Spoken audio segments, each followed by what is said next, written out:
Katembo Balassi cultive le cacao depuis une dizaine d'années à Beni. Un produit rentable qui attise les convoitises.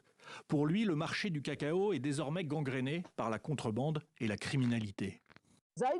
Le plus souvent, c'est le cacao qui est la cause première des morts ici. Dernièrement, un collègue cultivateur a été tué dans son champ à Mavivi par des bandits.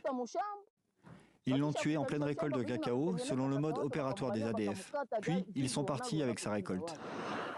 Pour lutter contre le banditisme, les autorités provinciales et locales ont pris un arrêté pour des mesures restrictives contre le trafic de cacao. Il s'agit d'abord d'identifier les acteurs du secteur pour une meilleure traçabilité, puis d'empêcher le trafic du cacao non séché, donc potentiellement issu de vols dans les champs. Ce policier administre une des zones les plus touchées par la violence. On ne peut pas trouver quelqu'un en train d'acheter des cacao humides et aller les vendre. Non, ils doivent avoir leur marché. Et des marchés pirates qui se trouvent un peu presque partout dans les différents champs.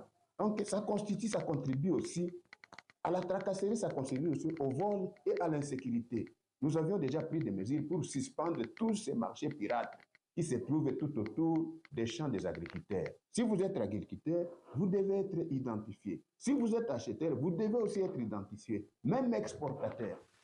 Les mesures de défense de la filière sont saluées par les acteurs de terrain, et notamment les responsables d'exploitation.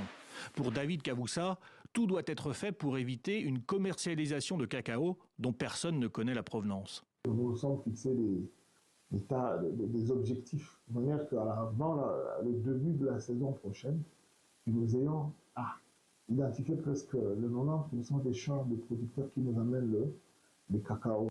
La région de Beni est confrontée depuis plusieurs années à la recrudescence des tueries des civils. Ces civils sont en majorité des cultivateurs, tués par des rebelles ou des bandits armés, qui pillent aussi leur production.